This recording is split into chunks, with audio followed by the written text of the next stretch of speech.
Under the cold rain, Serafina Sterling was driven out of the Sterling mansion, her right hand wrapped in blood-seeping bandages, watching her cousin lift her trophy and step into the house that should have been hers. She didn't cry. Her tears had dried up on a rainy night 3 years ago.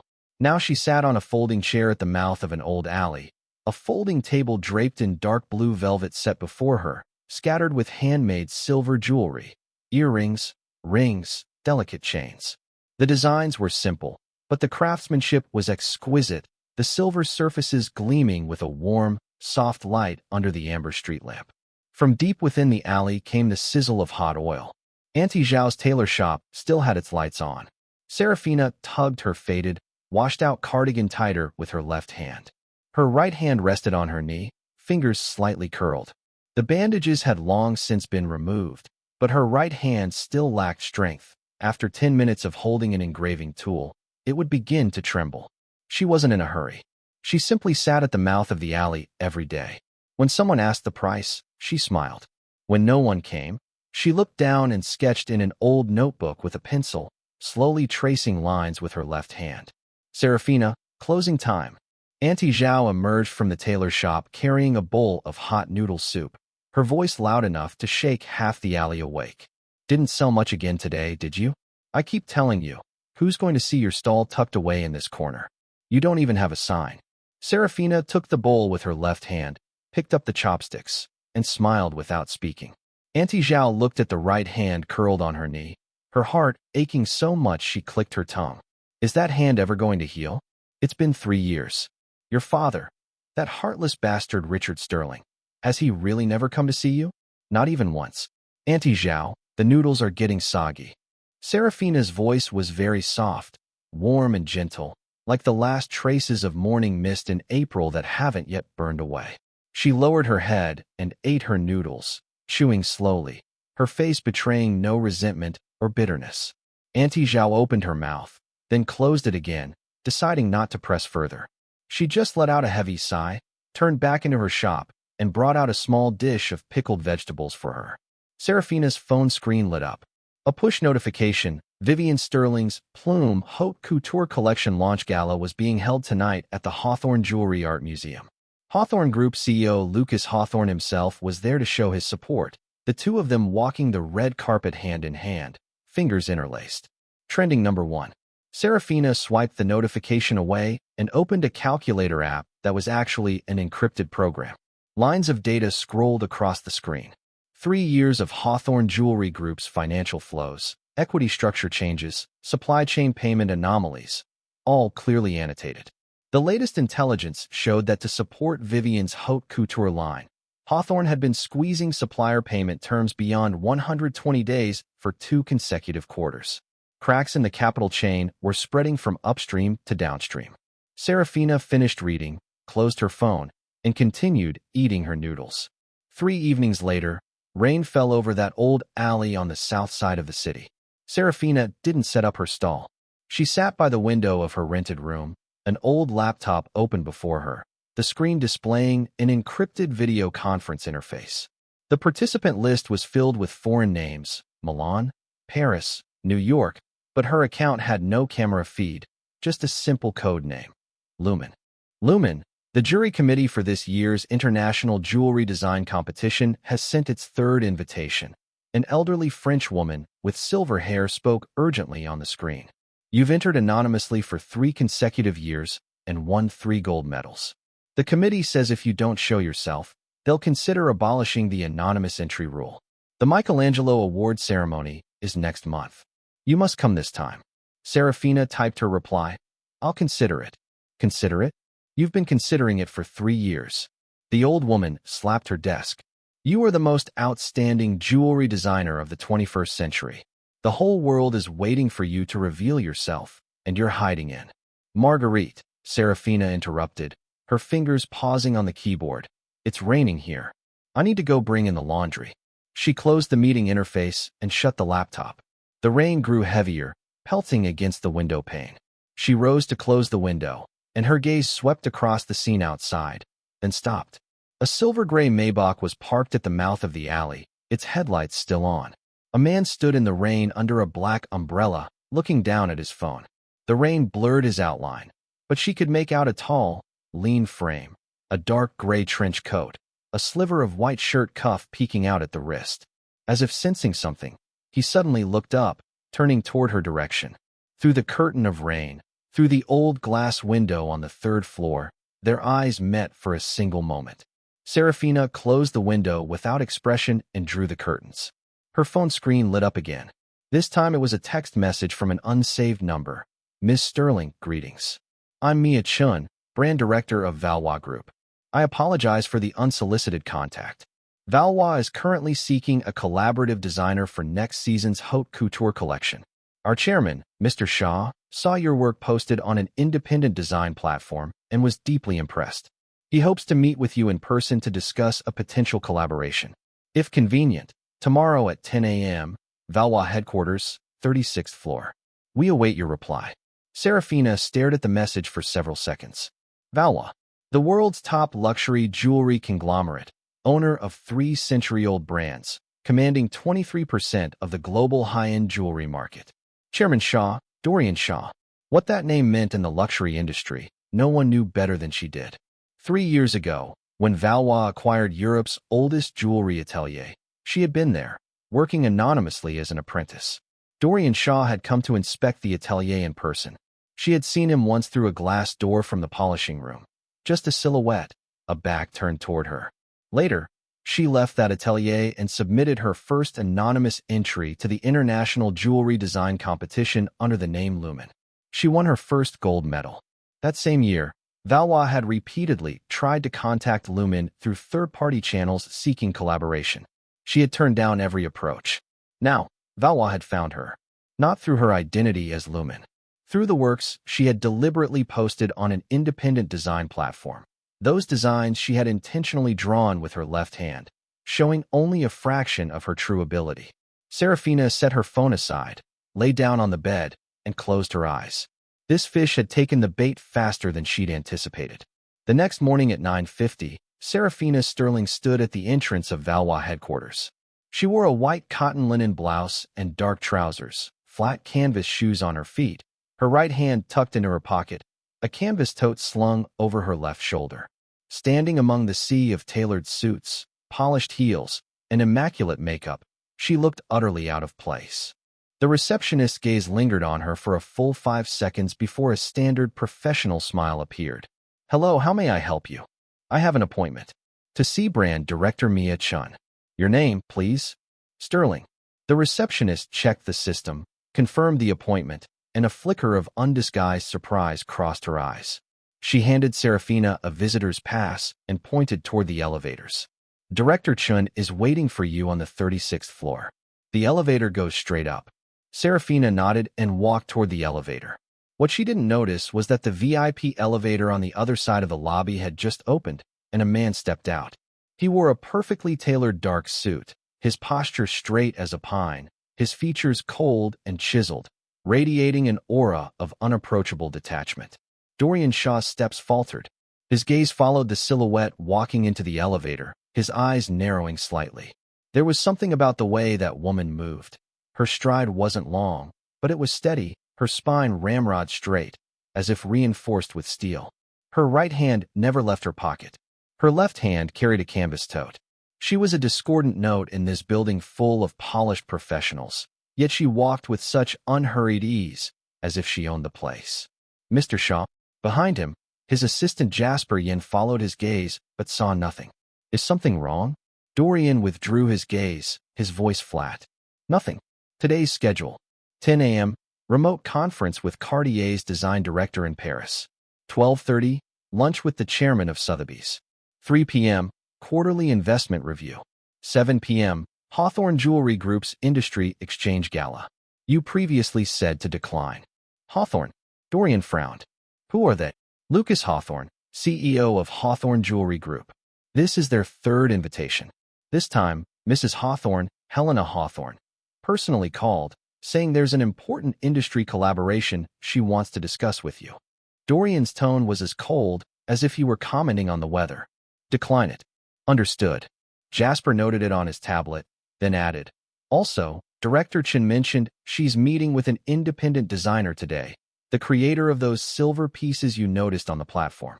Apparently, she's a young woman with some difficulty in her right hand, but her work has real soul. Dorian's steps halted again, shorter this time, so brief Jasper barely noticed. Noted, he strode through the revolving doors, where the Maybach was already waiting. On the 36th floor, in the meeting room, Serafina sat on the sofa, a cup of black tea, now cold, on the table before her. Across from her sat Mia-chan, flipping through a stack of printed design drafts. Her expression had shifted from initial anticipation to something closer to confusion and disappointment. "Miss Sterling, these are all of your original works?" Mia's tone was polite, but the disappointment in her eyes was hard to miss. "If I may be frank, while these designs show solid foundational skills, they fall somewhat short of the standards required for Valois' haute couture collaboration. The detailing, especially, these finishing lines are clearly not fluid enough. The gem-setting designs are also rather conservative, lacking innovation." Serafina lifted her teacup and took a sip, her expression unchanged. "You mentioned these are the standards for the haute couture line." Her voice was unhurried. "What about the standards for the accessible luxury subline?" Mia blinked, then let out a small, incredulous laugh. "Ms. Sterling, while Valois' accessible luxury subline is positioned below the haute couture collection, it is still a luxury brand targeting the global market. The entry threshold for collaborative designers isn't significantly lower. Your current portfolio, I'm afraid." "Afraid what?" Mia didn't finish the sentence, but her meaning was clear. Serafina set down her teacup. From her canvas tote, she pulled out a small black velvet pouch and placed it on the coffee table, sliding it toward Mia. "Take a look at this." Mia hesitated, then opened the pouch and tipped out its contents. A ring, silver band, no gemstone setting. At first glance, it appeared to be nothing more than a plain band. But when Mia picked it up and turned it over, seeing the texture on the inside of the band, her pupils contracted sharply. This was no plain band. The inner surface of the ring was carved with an entire miniature scene of intertwining lotus vines. Every vein of every petal was clearly visible. The curves of the stems flowed as naturally as if they had grown there. Even more astonishing, these patterns weren't carved on a flat metal surface. The band itself was an extremely narrow curved plane. To achieve micron-level engraving on such a surface required not just skill, but a craftsman's near-supernatural mastery over the metal itself. This is hand-engraved." Mia's voice trembled slightly. "On this curved surface? With a burin?" Serafina didn't speak. She simply extended her right hand, slowly uncurled her fingers, and placed it palm up on the table. A faint scar ran across her right palm, from the web of her thumb to her wrist, an old wound from 3 years ago. But more striking than the scar was the thin layer of calluses on the inside of her index finger and thumb. Mia looked at those calluses, then at the ring in her hand. Her throat bobbed. "Miss Sterling, I may need to reassess your collaboration proposal." "No, I need to consult with Mr. Shaw." She stood and walked quickly out of the meeting room, the ring clutched in her hand. Serafina leaned back into the sofa, picked up her cold black tea, and took another sip. Her gaze drifted out the window. Through the meeting room's floor-to-ceiling glass, half the city skyline was visible, including the cluster of buildings on the east side she knew all too well, the Hawthorne Jewelry Group headquarters and the Sterling Jewelry Factory complex. She looked at those buildings for a moment, then withdrew her gaze. No rush. This tea had only just begun to steep. In the penthouse office, Dorian Shaw had just finished his video conference with Paris. He leaned back in his chair and closed his eyes for less than 3 minutes before Mia knocked and entered. "Mr. Shaw, I need you to see something in person." She placed the silver ring on his desk. Dorian opened his eyes. His gaze swept over the ring, and his initially indifferent expression shifted within 2 seconds. He picked up the ring, turned it over, and saw the lotus vine pattern carved on the inner band. He studied those carvings for a long time, so long that Mia began to wonder if she had made a mistake in coming to him. Who made this? Dorian's voice, when he finally spoke, was a shade deeper than usual. "The Ms. Sterling who came for the interview today. She has a visible old injury on her right hand, but her palm has calluses from using an engraving tool." And Mia drew a breath. "Mr. Shaw, The engraving style on this ring. It's the same knife technique used in the Lotus collection that set the record for the highest auction price by a Chinese designer at Sotheby's last autumn. Dorian turned the ring between his fingertips, his gaze landing on an almost invisible spot. At the narrowest edge of the inner band, a tiny letter L was carved, the stroke so fine it was nearly impossible to see without careful inspection. He closed his hand around the ring and stood. Where is she? 36th floor meeting room. Dorian strode out of his office. Jasper was on a call in the hallway. Seeing his boss's expression, he froze, quickly ended the call, and fell into step behind him. Mr. Shaw, what's going on? Dorian didn't answer. He walked straight into the elevator and pressed the button for the 36th floor with more force than usual. When the elevator doors opened, Dorian crossed the hallway and pushed open the meeting room door. Serafina was still sitting on the sofa, holding the now completely cold cup of black tea. She looked up at the sound of the door opening and met Dorian Shaw's eyes as he stood in the doorway. This was the second time she had seen this man. The first had been through a glass door in that century-old European atelier, a silhouette, a turn back. This time, he stood less than 3 meters away, suit impeccable, features sharp as a blade's edge. His brow bone was high, his eye sockets deep set, his irises so dark they seemed to absorb light. When he looked at someone, it carried an almost physical pressure, as if the object of his gaze wasn't a person but a problem that needed to be dismantled. Dorian walked up to her and placed the ring on the coffee table, his long fingers pressing lightly on the velvet pouch. Ms. Sterling. His voice was low, like the deepest string of a cello being plucked. Did you make this ring yourself? Yes. Serafina's tone was no different than if she'd been commenting on the weather. The micro-carving on the inner band. What tools did you use? A number 3 flat burin, a magnifying glass, and a desk lamp. Dorian paused. He wasn't a craftsman, but he owned the world's finest jewelry ateliers. He knew what kind of stability and control were required for micron-level engraving on a curved surface.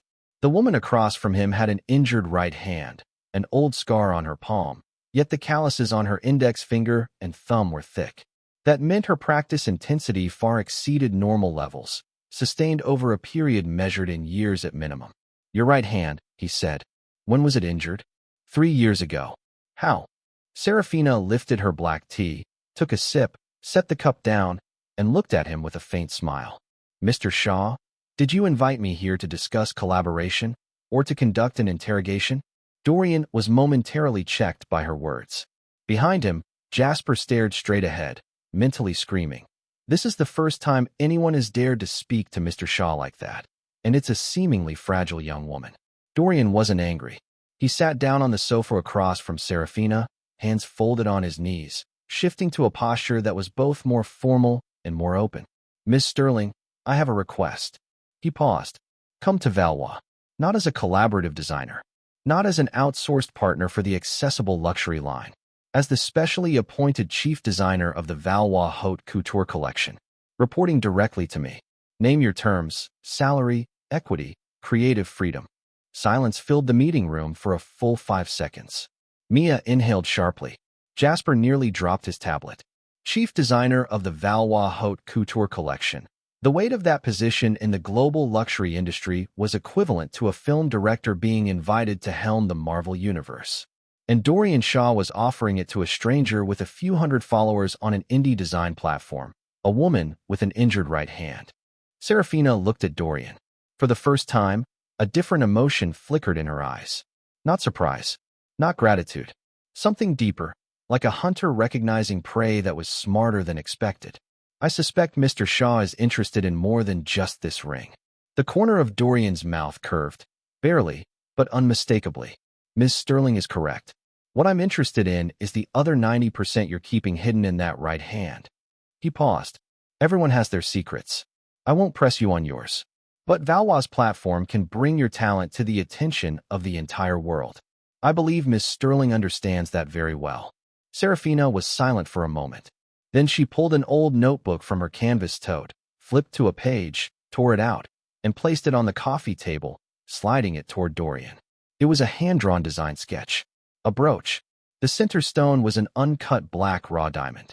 It was encased in a cage-like structure woven from platinum wire, a cage that had been shattered and then pieced back together. Inside the cage, nestled almost invisibly, was a tiny, unadorned cabochon jadeite. The name of the piece was written in the lower right corner of the drawing, "Break the Cage." Dorian looked down at the sketch for a long, long time. He had seen the work of countless top designers, had looked at too many design drafts that were magnificent, intricate, dazzling. But this drawing silenced him, because there was something in the design language of that brooch that he had never seen in jewelry design before. Not beauty, not luxury, not prestige. It was pain, and a hardness that refused to shatter even after enduring that pain. All right. Dorian folded the sketch and placed it in his pocket. Next Monday, Valois Autumn Haute Couture Collection launch meeting. Ms. Sterling will attend as chief designer. The compensation package and equity incentive plan. Jasper will send them to you by tomorrow. He stood and extended his hand. Serafina stood as well and extended her left hand. They shook. Her hand was small, her fingers cool, but her grip was firmer than he'd expected. Pleasure working with you, Mr. Shaw. Pleasure working with you, Chief Designer Sterling. By the time Serafina left the Valois building, it was nearly noon. She walked along the main road for a while, turned into a narrow side street, and entered an unremarkable noodle shop, ordering a 12 yuan bowl of beef noodles. Halfway through her meal, her phone buzzed. Not a call, but a message on her encrypted channel. She opened it. 2 messages. First, Lumen, the International Jewelry Design Competition Committee formally notifies. This year's Michelangelo Award ceremony is scheduled for the 15th of next month in Milan. As a 3-time consecutive gold medalist, you have been nominated for the Lifetime Achievement Award. Please confirm your attendance. Second, Aurora Capital's legal department has completed the acquisition proposal for Sterling Jewelry and 3 subsidiaries under Hawthorne Jewelry Group. Total consideration, $2.3 billion. Sterling is currently under extreme cash flow pressure. Barring unforeseen circumstances, a debt default is expected next quarter. If we initiate acquisition then, costs can be compressed by at least another 30%. Serafina typed her reply to the first message with her left hand. Attendance confirmed. But no public appearance yet. Will accept the award via video link. Reply to the second. Continue monitoring. No rush to acquire. Let them stew in their anxiety a while longer. People make the most mistakes when they're most afraid. She closed the encrypted channel and opened the calculator disguise program again. Today's surveillance data showed that Vivian Sterling's phone had been in frequent contact with several mainstream fashion media outlets over the past 3 days, mostly about press release placements for the new collection launch. Vivian had also sent Lucas Hawthorne a message. Lucas, after this launch, I want to ride the momentum and launch a jewelry line for the Plume collection. I'll need Hawthorne's supplier resources. Can you help me? Lucas's reply had come 37 minutes later, just 5 words. Fine. I'll arrange it. Serafina looked at those 5 words. The corner of her mouth curved into the faintest smile. Supplier resources. Perfect. This was exactly what she'd been waiting for. After finishing her meal, Serafina went to the Old City Library. On a public computer, she logged into an overseas server and sent an anonymous email to the National Jewelry Industry Association's reporting inbox. The attachment was a comprehensive dossier of evidence showing that Sterling Jewelry had, over the past 3 years, been passing off inferior materials as high quality and using synthetic gemstones in place of natural ones. The total value involved exceeding $80 million. After sending, she logged out, cleared the browsing history, shut down the computer, and left the library. As she walked out the library doors, she received a text from an unknown number. Serafina Sterling. This is Leonard Yu. I heard you're back. The things you asked me to keep safe 3 years ago, they're still here. You can collect them anytime. Serafina stared at the message. A scene from 3 years ago rose unbidden before her eyes. It was in the underground authentication room of the Hawthorne Jewelry Art Museum. Leonard Yu had handed her a sealed document envelope and said, Serafina, this evidence is enough to prove your competition entry was switched. But I can't afford to offend the Hawthorne family. I can keep this safe for you, but I can't testify in court. Please, don't hold it against me. She hadn't blamed him. For Leonard to go that far had already meant putting his entire career on the line. Later, after she was blacklisted, Leonard had refused to commit perjury in the plagiarism case and was subsequently blacklisted by Hawthorne in collusion with the industry association. For 3 years, he hadn't received a single authentication commission. Serafina drew a deep breath and typed her reply. Professor Yu, let me take you to dinner sometime. An hour later, the industry exchange gala was in full swing at the city's most luxurious 5-star hotel. This was the National Jewelry Industry Association's annual flagship event, a gathering of industry elite, brand representatives, designers, appraisers, and media journalists. This year's gala was sponsored by Hawthorne Jewelry Group, and Helena Hawthorne had personally overseen the planning and execution of the entire event. When Vivian Sterling walked into the ballroom on Lucas Hawthorne's arm, every camera turned toward them. She wore a champagne-colored custom gown, and around her neck hung the signature piece of the Plume collection, the necklace that had made her famous. A 15-carat pigeon's blood ruby sat on a platinum base, surrounded by paved diamonds arranged to evoke the lightness of feathers. The entire necklace blazed under the lights. Vivian, over here. Miss Sterling, a smile. Mr. Hawthorne, a little closer to Miss Sterling. The flashbulbs erupted like a thunderstorm. Vivian smiled just the right amount. 3 parts shyness, 7 parts confidence, which, combined with her innocent, delicate face, perfectly matched the labels the media had given her. Genius jewelry designer, heiress of the Qingyu studio legacy, most beautiful jewelry princess. Lucas stood beside her, suit impeccable, a smile on his face that didn't quite reach his eyes. 3 years ago, he would have felt genuine pride in Vivian's work. Now, he couldn't even name the feeling in his own chest. Maybe it was the crushing pressure of Hawthorne's declining performance. Maybe it was because he occasionally thought of another name, a name he quickly pushed back down. He adjusted his expression and led Vivian toward the main table. Helena Hawthorne was already seated there, wearing an ink-green cheongsam, her well-preserved face adorned with a gracious, regal smile. Seeing Vivian approach, her smile widened. Vivian, dear, come sit next to Andy. That necklace suits you perfectly, even better than when I wore it back in the day. That's because you designed it so beautifully, Aunt Helena. Vivian sat down obediently, her voice sweet and coaxing. I've been your model for 3 years now. I'm almost embarrassed. Embarrassed? Why would you be embarrassed? You're the future daughter-in-law of the Hawthorne family. Who else's jewelry would you wear? Vivian lowered her head, blushing, the picture of demure shyness. The other ladies at the table laughed and chimed in with their own compliments. The atmosphere was warm and harmonious. Richard Sterling sat a bit farther down the table, a glass of red wine in hand, his face wearing the smooth, practiced smile of a businessman. He was clinking glasses with a supplier boss next to him. He no longer mentioned the daughter he had cast out. Occasionally, someone would ask in private, Mr. Sterling, what's become of your eldest daughter? His answer was always the same. I have no eldest daughter. The Sterling family has only one daughter, Vivian. No one in that glittering ballroom knew that this evening was about to become the flashpoint for an earth-shattering storm. And the person who would ignite that storm was at that very moment pushing open the side door of the ballroom, dressed in an unremarkable dark suit, walking silently inside. Her right hand was still in her pocket. Her left hand held a black clutch. She stood in the shadows at the back of the ballroom, her gaze moving across the sea of heads to the dazzling plume necklace at the main table. 3 years ago, the original design for this necklace, she had drawn it. That night, she had stayed in the Qingyu studio until 3 in the morning, the old desk lamp her mother left behind illuminating the draft.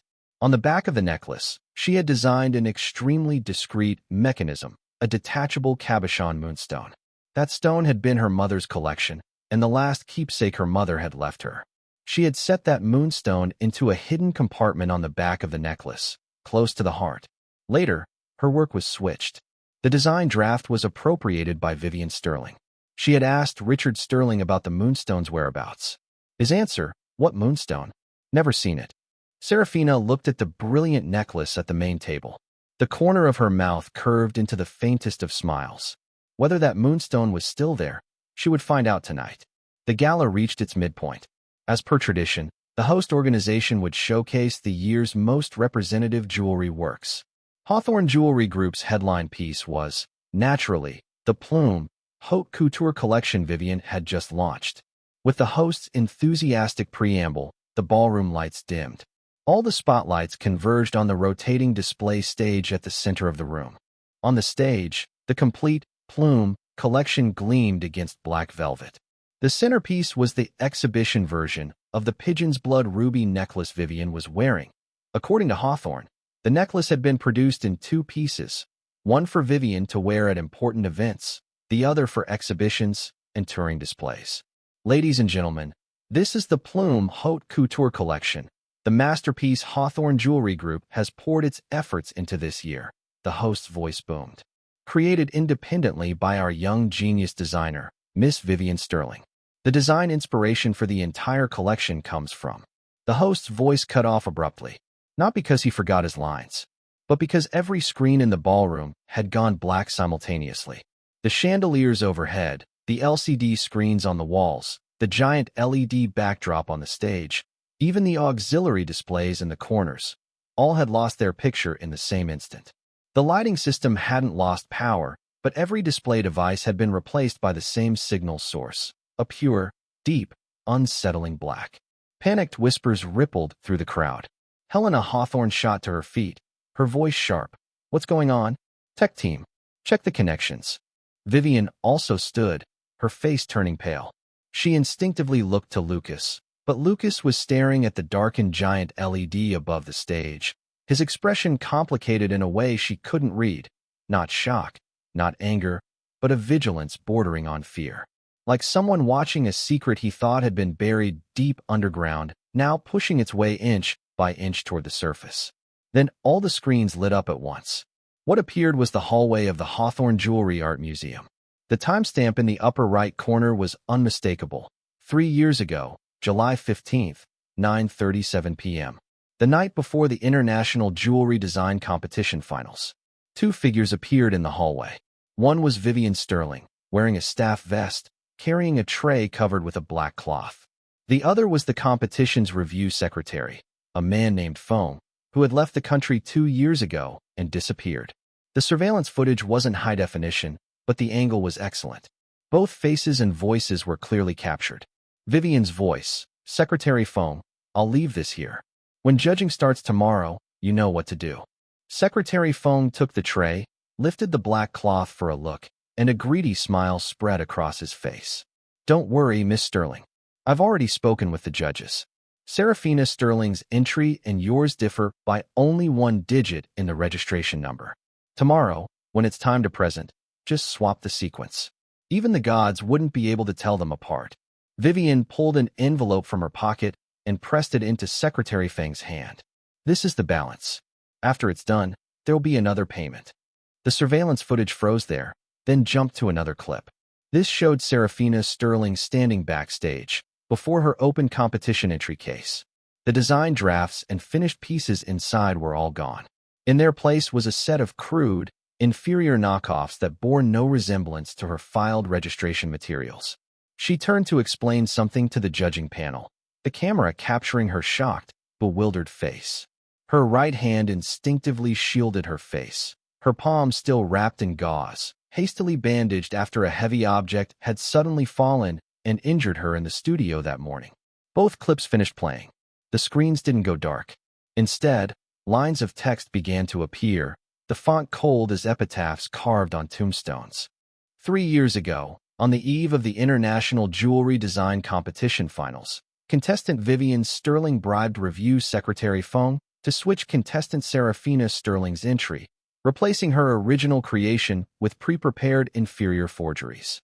On the day of the competition, Seraphina Sterling was judged to have plagiarized 4 works severely inconsistent with filed standards and was disqualified on the spot. That same day, an accident occurred at Qingyu Studio. A heavy object fell, injuring Seraphina Sterling's right hand.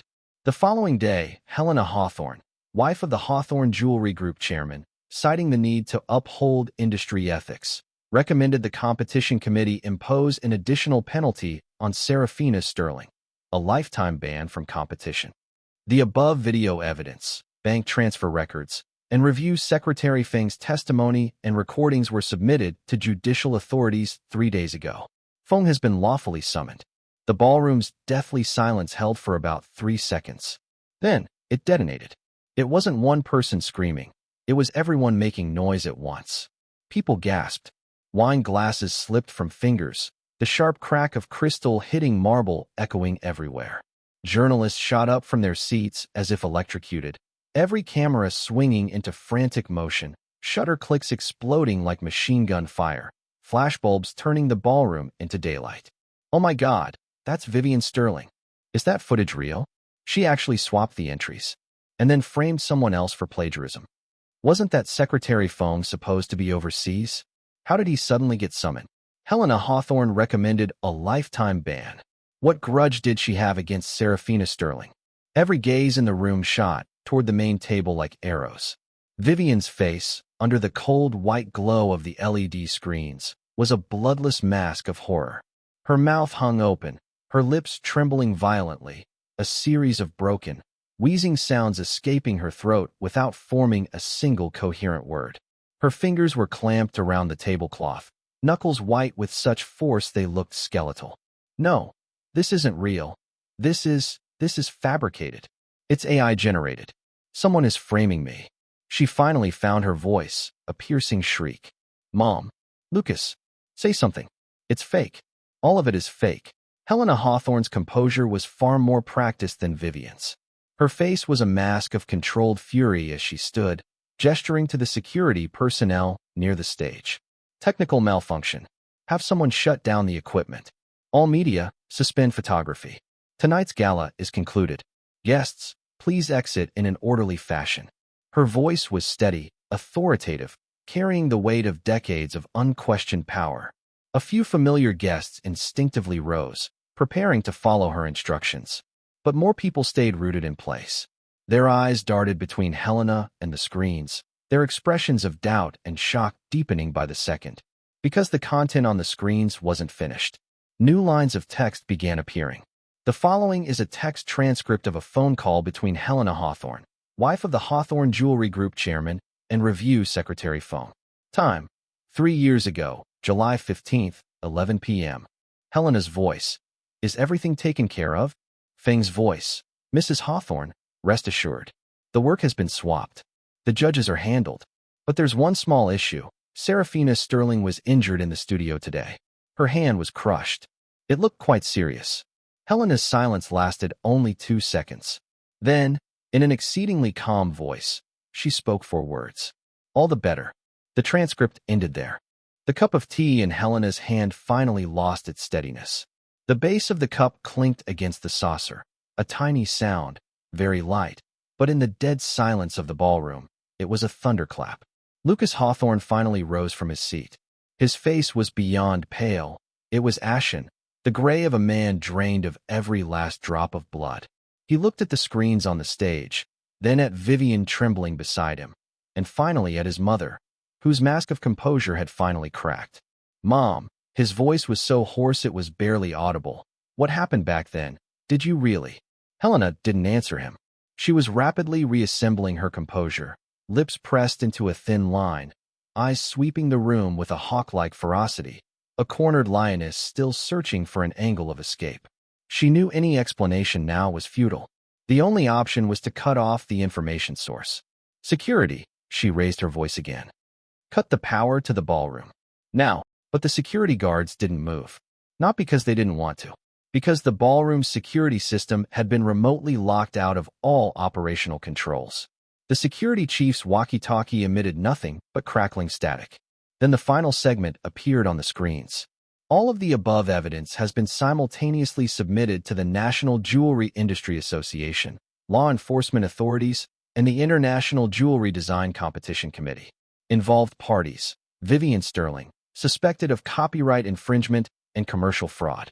Helena Hawthorne, suspected of solicitation of crime and obstruction of justice. Richard Sterling, suspected of perjury and property misappropriation. Lucas Hawthorne, suspected of abetting. All involved individuals, please remain in place and cooperate with the investigation. The main doors of the ballroom were pushed open from outside. 2 columns of uniformed officers walked in. The lead officer raised a badge and made a gesture toward the main table. In the instant Vivian saw that gesture, she finally collapsed. She didn't stumble, didn't fall. She slid off her chair entirely, like a stuffed doll with all the filling pulled out, crumpling onto the floor beneath the dining table. Her haute couture gown pulled around her. The dazzling pigeon's blood ruby necklace at her throat still sparkled under the lights, illuminating her bloodless face in a cruelly ironic tableau. Richard Sterling's wine glass dropped from his hand, splashing red across his suit. He sat frozen, lips moving soundlessly. Lucas Hawthorne instinctively looked around. He didn't know why he was searching, maybe for an escape route, maybe for someone to rescue him. Then his gaze suddenly locked onto something. In the shadows at the back of the ballroom, a woman stood. She wore a dark suit, her frame slender, her right hand tucked into her pocket. The light was dim, and he couldn't see her face clearly, but he recognized her posture. That ramrod straight, steel-reinforced spine posture. In his entire life, he had only ever seen one person stand like that. Seraphina Sterling. She was here. Lucas's pupils contracted violently. His feet carried him forward involuntarily, his lips parting as if to call out a name. But before he could make a sound, Seraphina had already turned, pushed open the side door of the ballroom, and disappeared into the night outside without looking back. Her silhouette was steady. Each step fell in its own unhurried rhythm, as composed as if she were the true host of this grand affair, and all the screaming, weeping, collapsing, and chaos behind her were merely the after-dinner entertainment she had arranged long in advance. The investigators reached the main table and gestured toward Vivian. Two female officers lifted her from the floor. Her makeup was ruined. Her hair had come undone. Her eyes were hollow, as if her soul had been drained out. As she was being supported toward the exit, she suddenly turned her head and stared fixedly at the side door that had long since closed behind that figure. In her eyes, finally, was an emotion that didn't belong to a fragile white lotus, pure, undisguised hatred, the kind that nearly ground her teeth to dust. She knew who was standing on the other side of that door, and she was finally beginning to dimly realize, for 3 years, what she had been stepping on wasn't someone's wound. It was a time bomb. And now, that bomb had detonated. By the time the news swept through the city, Seraphina was eating a 12-yuan bowl of wontons at the mouth of the old alley. Auntie Zhao sat across from her, the remote control in her hand pointed at the small, old TV on the wall. Her mouth hung open wide enough to fit an egg. The local news channel was looping the chaotic footage from the hotel ballroom. The pixelated but still recognizable figure of Vivian Sterling being led out of the hotel and into a waiting police car.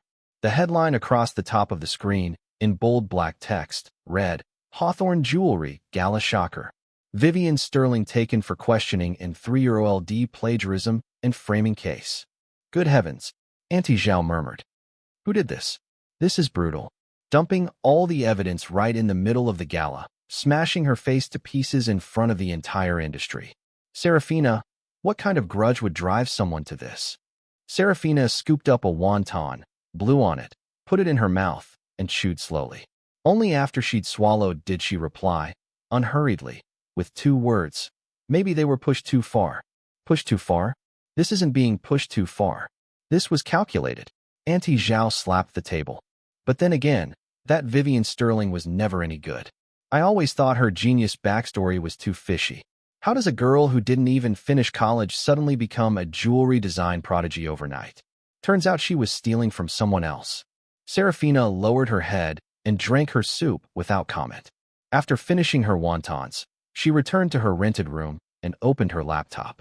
The encrypted messaging app was already stacked with messages. Milan had sent the most unread messages. Marguerite had left 13 voice messages in a row, her tone careening from shock to ecstasy, to scolding to ecstasy again. The last one ended at a near scream. That bitch named Sterling finally got arrested. Lumen, you're Seraphina Sterling, aren't you? You've been hiding this from me for 3 years. You terrible girl. Aurora Capital was far more composed, just a single text. Sterling Jewelry stock expected to hit limit down at tomorrow's open. Secondary market sweep preparations complete. Additionally, after the gala ended, Richard Sterling attempted to contact the Hawthorne family for help. No one answered. He then called several banks he's on familiar terms with to request emergency credit extensions. All were rejected. Sterling's current cash flow can sustain operations for 15 days at most. Jasper had also sent a message. Miss Sterling, Mr. Shaw asked me to convey. Valois witnessed everything that happened tonight. The chief designer offer still stands. Additionally, Mr. Shaw says if you require legal assistance, Valois' legal team is on standby at any time. Serafina replied to each in turn, then closed the laptop and stood by the window for a moment. Outside was the sparse scattering of lights in the old city. In the distance, a few high-rises under construction had tower cranes whose lights blinked on and off, like commas suspended in the night sky, hinting that the story wasn't finished yet. She looked down at her right hand. Slowly, she opened her fingers, then slowly closed them. For the first time in 3 years, this hand didn't tremble. The next morning, an emergency meeting notice from the National Jewelry Industry Association landed in every board member's inbox. The meeting was held in the association headquarters main conference room. Serafina Sterling attended as an invited observer, in her capacity as an independent designer. When she arrived, the room was already full. The atmosphere was oppressive, like the sky before a thunderstorm. Everyone was murmuring about the previous night's events. When they saw her push open the door, the volume of the murmuring suddenly dropped by half. Serafina, expression unchanged, found a seat in the corner, took out a notebook and pen, and placed them on the table, the picture of a humble attendee. Association Chairman Walter Devereaux tapped the microphone. I've called this emergency meeting of the board to discuss the events that transpired at last night's Industry Exchange Gala. First, regarding the allegations of misconduct against Miss Vivian Sterling. As judicial authorities have already begun their investigation, it would be inappropriate for the association to take an official position before the investigation concludes. However, his tone shifted regarding Mrs. Helena Hawthorne's request to the association to reevaluate Vivian Sterling's industry standing. The board must deliberate. The moment these words left his mouth, the room erupted. Helena's gambit was transparent. Faced with overwhelming evidence, rather than wait for the association to sanction Vivian, she was proactively offering Vivian up as a sacrificial lamb to protect Hawthorne's reputation and interests. As for what would happen to Vivian personally, that was clearly no longer Helena's priority. Mrs. Hawthorne's suggestion is, Devereaux read from the document in his hand, that given Miss Vivian Sterling is now in judicial proceedings, the association should preemptively suspend her membership and all industry activities until the judicial outcome is reached. And incidentally, she specifically mentioned that she hopes the association will simultaneously consider reinstating Miss Serafina Sterling's industry qualifications to demonstrate the association's impartiality. Reinstate. Leonard Yu, who had been silent the whole time, let out a cold laugh. His voice wasn't loud, but in the now quiet room, it was clear as a bell. 3 years. The association's disciplinary action against Serafina Sterling was based on evidence of plagiarism provided by Hawthorne Jewelry Group. Now that evidence has been proven fabricated, the ones who committed the perjury are coming to demand the association restore justice? Devereaux's expression stiffened. Professor Yu, this matter. I have here the complete evidentiary preservation from that year. Leonard pulled a sealed document envelope from his worn briefcase and placed it on the table with a firm smack. Serafina Sterling's original design manuscripts for her competition entry, her filed technical drawings, her material purchase receipts, all notarized, with complete timestamp certification. And this, the comparative authentication report of the works before and after the switch on the night of the competition, signed by me personally. The association declined to accept this report at the time, on the grounds that the authenticator has a conflict of interest with the involved party. He swept his gaze around the room, his eyes finally resting on Serafina, sitting quietly in the corner. His throat moved. Serafina, my girl. 3 years ago, I couldn't protect your justice. Today, I'm handing these things to you. What you do with them, that's your call. Serafina stood. She took the document envelope with both hands and bowed deeply to Leonard Yu. She didn't speak, but that document envelope in her hands was heavy. Heavy with 3 years of injustice, 3 years of silence, 3 years of living under a hidden name. All of it, inside that yellowed envelope. Devereaux's expression shifted several times. Finally, he let out a heavy sigh. Since Professor Yu has presented new evidence, The association is willing to reopen the investigation into the Serafina Sterling matter. Pending the completion of the investigation, her industry membership is hereby reinstated. He paused, then added, "Does anyone object?" No one spoke. Those who had seconded the motion to blacklist Serafina 3 years ago now all kept their heads lowered. Not one dared meet the eyes of the woman in the corner.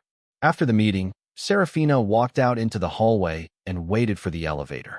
Leonard Yu came up beside her and stood in silence for a long moment before speaking. "My girl, how is your right hand?" "Much better, Professor Yu. I can hold the engraving tool now." "That's good." Leonard's voice was thick.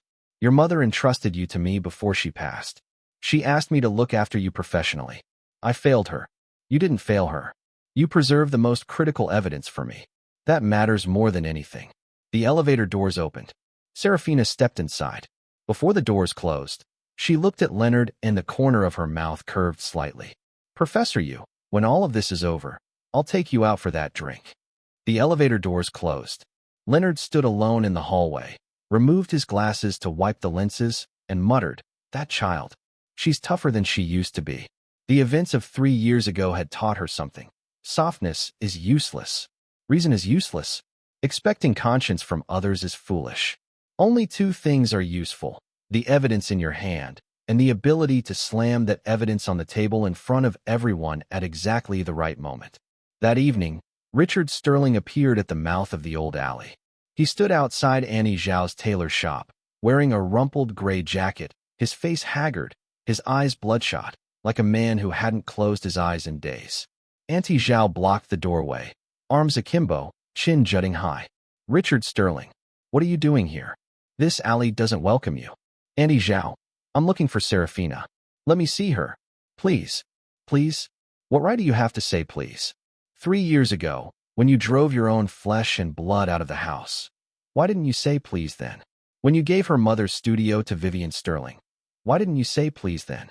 When you told the world, I have no eldest daughter, why didn't you say please then?" Auntie Zhao's voice carried far. Half the alley heard. Neighbors poked their heads out to watch the spectacle.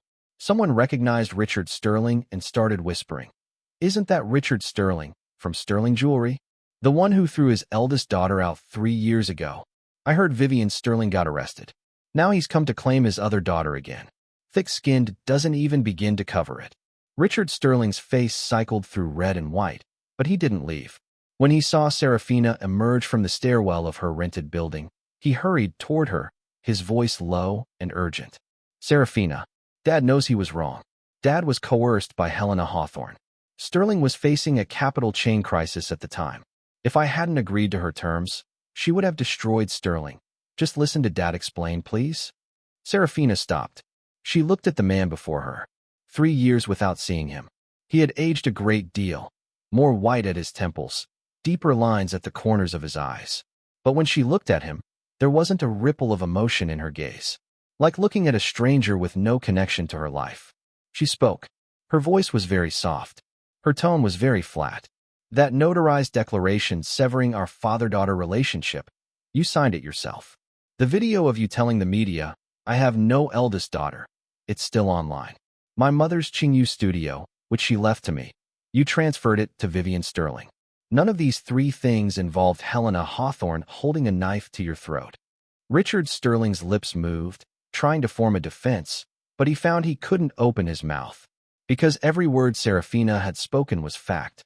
"Serafina." His voice finally broke, tears threading through it. "Sterling Jewelry was built by your mother. Now the capital chain is about to snap. The banks have all called in their loans. Suppliers are blocking the doors demanding payment.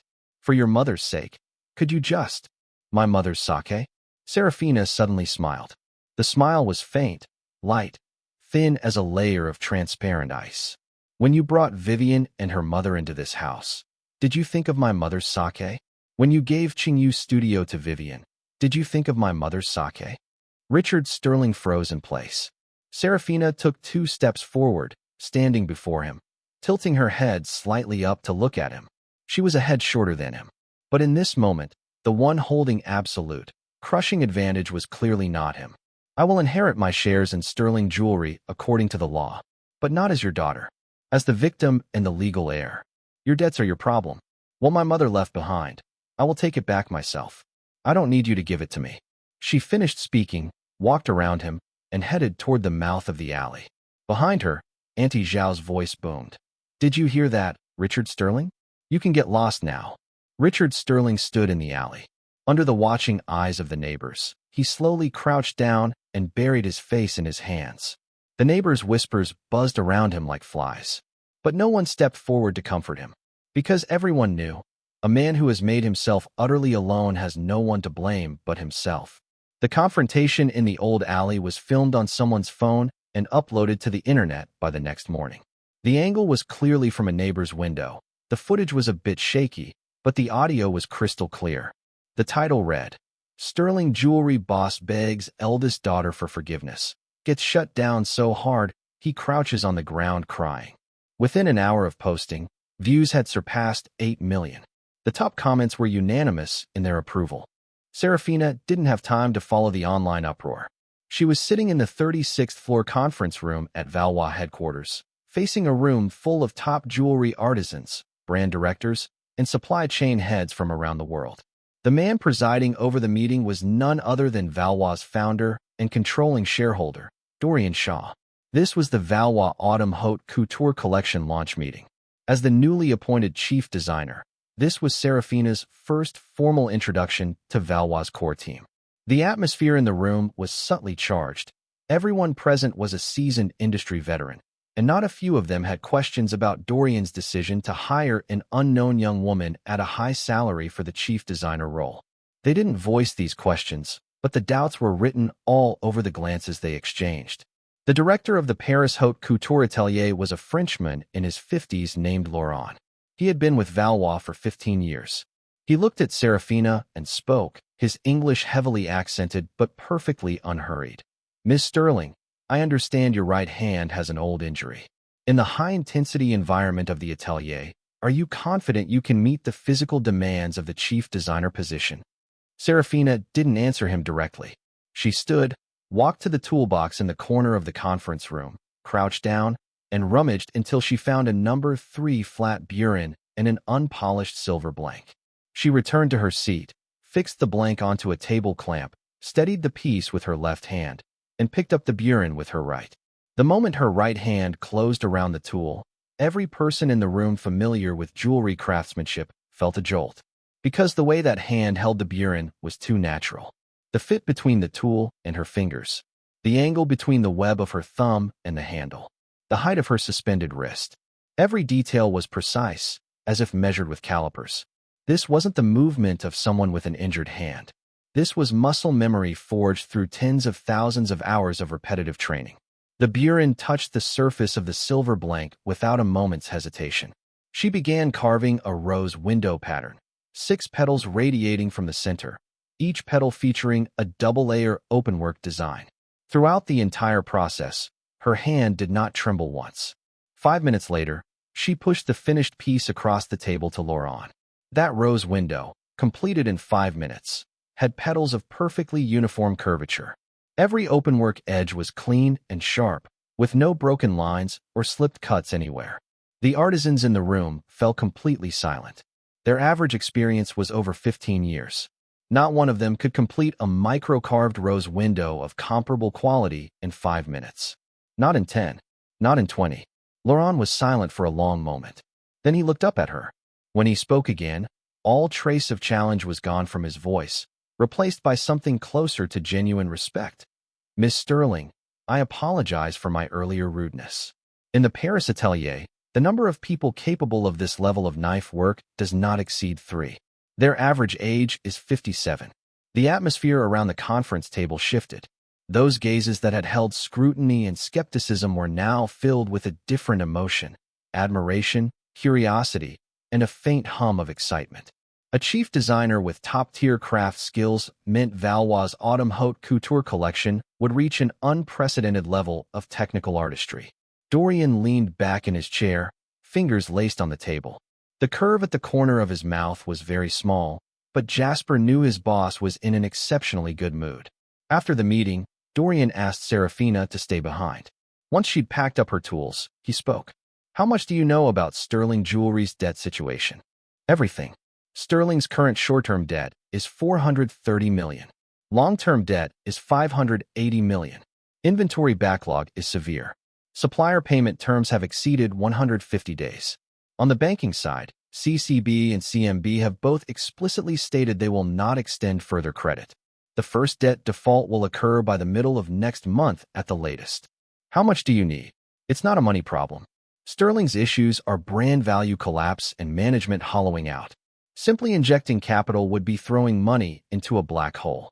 What I'm going to do is use Aurora Capital to acquire Sterling, liquidate the non-performing assets, and retain the independent operating rights of the Qingyu Studio brand.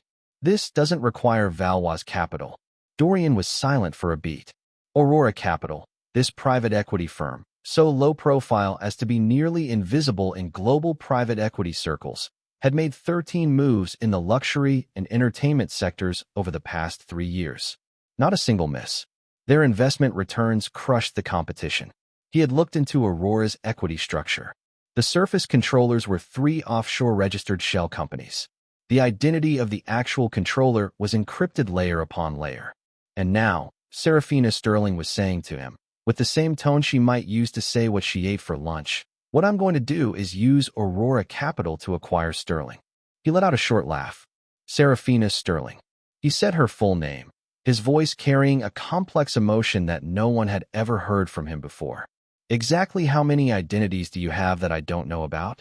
Serafina placed the Buren back in the toolbox, closed the lid, and stood, meeting his gaze.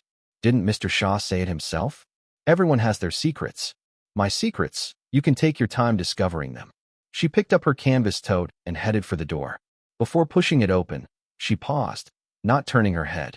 "Also, I'll need to take a few days off next month. I'm going to Milan. The International Jewelry Design Competition Awards Ceremony. I have an award to collect." The door closed behind her. Dorian Shaw stood alone in the conference room, staring at the closed door. After a long moment, he spoke a single sentence to the empty room.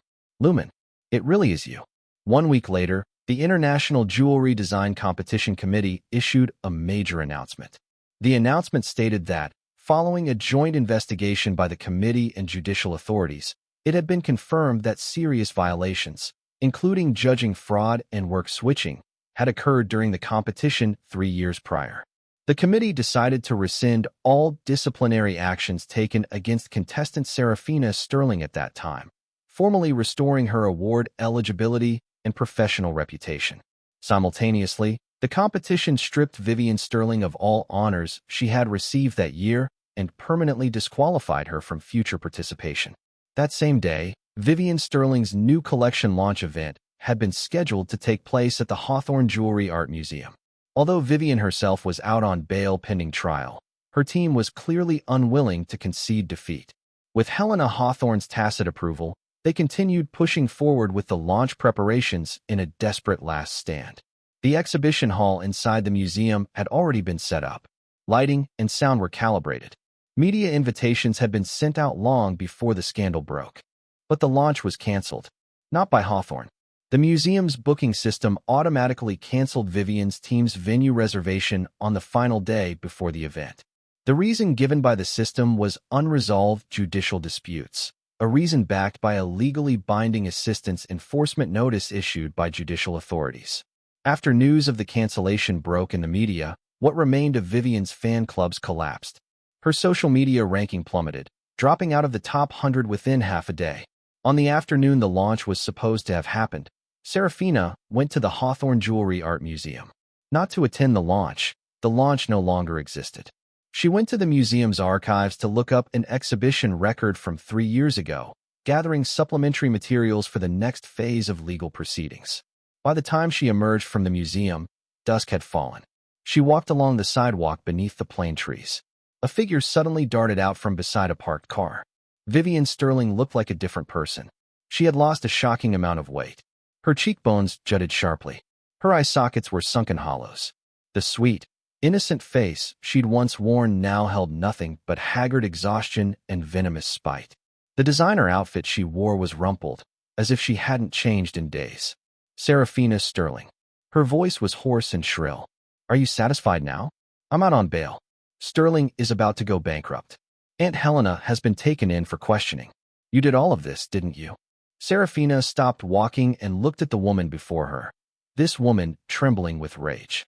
3 years ago, Vivian Sterling had stood in the Sterling family living room, wearing a championship medal that didn't belong to her, looking down at Serafina as she was cast out, her eyes filled with the victor's triumph. 3 years later, this same woman stood beneath the plane trees, her makeup cracked and crumbling, nothing left in her eyes but the madness of someone with no way out. What you did to me 3 years ago, I'm only returning it to you. Serafina's voice was still soft, her tone as flat, as if she were stating a mathematical equation. You switched my competition entry. I made public the surveillance footage from that night. You framed me for plagiarism. I produced the evidence to prove my innocence. You stole Qingyu Studio. I'm reclaiming it through legal process. All of these are equivalent exchanges. The only thing that isn't equivalent. She paused. She took a step forward. The distance between them was now close enough that Vivian could see every tiny detail in her eyes. You destroyed my right hand. I only destroyed your reputation. For that debt, you still owe me. Vivian was forced back a step by her gaze, her heel catching on a plane tree root. She stumbled. Gritting her teeth, she forced out a sentence from her throat, her voice trembling with suppressed fury. Don't be so smug. Aunt Helena's network. You think a motherless little bitch like you can compare? Once Aunt Helena gets out, you'll see. Hearing these words, Serafina didn't get angry. Instead, she smiled. The smile was faint and light, thin as a layer of transparent frost. Vivian, you still haven't figured it out. The reason Helena Hawthorne could mobilize so many resources to destroy me wasn't because she was powerful.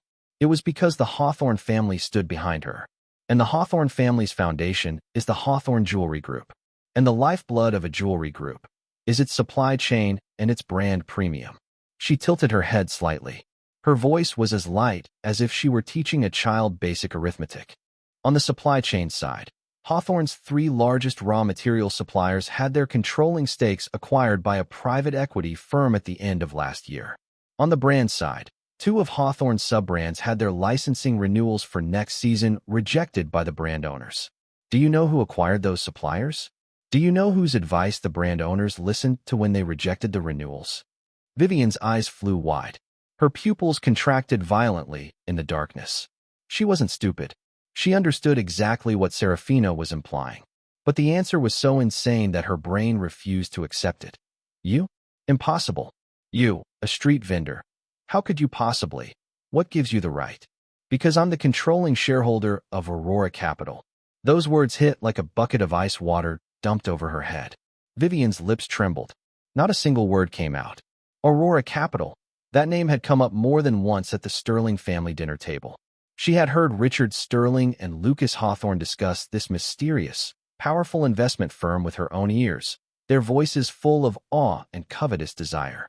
She had spent 3 years currying favor with the Hawthorne family, fawning over Helena Hawthorne, climbing over Serafina's blood and flesh, thinking she was scaling the pyramid's peak, only to discover that the person truly sitting at the summit was the one she thought had long since rotted in the mud. Vivian stood rooted in place. The shadows of the plane tree leaves fell across her pale face like a shattered mask. She watched Serafina turn and walk away. That silhouette. It was exactly the same silhouette that had disappeared through the side door at the gala. Straight, composed, like a director who had long ago finished writing every script, quietly exiting after the final curtain. Vivian finally understood. These 3 years hadn't been her victory. They had been Serafina's orchestration. And all her smugness, her glory, her showing off. She had been nothing more than a chess piece, smugly convinced of its own importance, moving step by predetermined step into the square where it would be taken. At the Hawthorne Jewelry Group headquarters, in the CEO's office, Lucas Hawthorne stared at the rejected financing proposal on his computer screen, his face ashen. 3 days.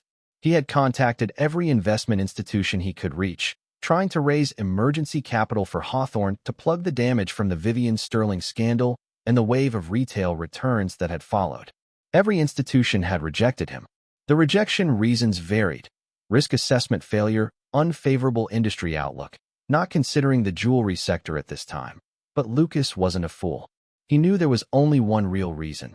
Someone had given the word. He finally traced who that someone was. Aurora Capital, a private equity firm registered in the Cayman Islands. 13 moves in the luxury and entertainment sectors over 3 years. Not a single miss. Assets under management exceeding tens of billions of dollars. Aurora Capital's email response was one sentence. Our side lacks confidence in the current management of Hawthorne Jewelry Group and has no interest in participating in this financing round. Lucas read it 3 times. Then he grabbed his jacket and went in person to Aurora Capital's domestic office address. He had to convince them face to face. Aurora's office was hidden in an unremarkable building on the east side of the city. No reception desk. No company logo. If the security guard at the elevator bank hadn't stopped him, Lucas would have thought his GPS had led him to the wrong place. Sir, please show your appointment confirmation. I'm Lucas Hawthorne, CEO of Hawthorne Jewelry Group. I'd like to meet with the head of your investment department. The guard checked the appointment records and shook his head. No appointment under the name Hawthorne. I can't let you through. I can make an appointment on the spot. What floor is your department head on? I'm sorry, that information is not available. Lucas swallowed his anger and stood at the elevator bank for a full 40 minutes. He thought about calling everyone he knew who might have a connection to Aurora Capital senior management, but scrolling through his contacts, he realized his knowledge of this institution was essentially zero. After 40 minutes, the elevator doors finally opened. A woman walked out. She wore a black blazer over a white shirt, sharply tailored dark trousers, a document in her right hand, a simple leather briefcase in her left. From attire to demeanor, she was a completely different person from the woman who sold silver jewelry at a folding table at the mouth of an old alley. But Lucas recognized her instantly. Serafina? The name escaped him before he could stop it, his voice full of disbelief. What are you doing here? Serafina looked at him. A flicker of surprise crossed her face. Then the corner of her mouth curved slightly. Mr. Hawthorne, what a coincidence. You work here? At Aurora? Lucas's mind was racing, trying to construct a plausible explanation for the scene before him. Something like that. Serafina glanced at her watch.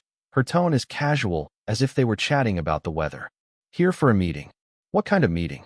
What department are you in? Before Serafina could answer, the elevator doors behind her opened again. A man in a dark gray suit stepped out. Dorian Shaw saw her and strode over, taking her briefcase from her hand with an utterly natural motion. Chief Sterling, he said, inclining his head slightly, at a volume perfectly audible to everyone present. Aurora's due diligence team is already in the conference room. They're waiting for you. Chief Sterling. Chief Sterling. Lucas Hawthorne's expression underwent a full transformation between the 2 syllables, from confusion to shock to utter disbelief. His features seemed to rearrange themselves, as if an invisible hand had scrubbed his face, finally settling into an almost grotesque distortion. His lips opened and closed and opened, as if his mouth contained a word he could neither swallow nor spit out. Aurora. Chief Sterling. The Chief Sterling of Aurora Capital. You? His voice came out strangled. You're with Aurora? No. You just... Chief Sterling. What exactly is your position at Aurora? Dorian Shaw swept him with an extremely flat gaze and answered the question. Chief Sterling is the founder and controlling shareholder of Aurora Capital. Mr. Hawthorne, you came here to ask for financing, and you didn't even bother to find out who the investment firm's owner is? Lucas stepped backward. His shoulder blades hit the cold metal of the elevator door frame with a dull thud. He didn't register the pain. He just stared at Serafina, like a gambler who, having lost everything, finally sees the dealer's whole card and understands that he was sitting at a rigged table the entire time.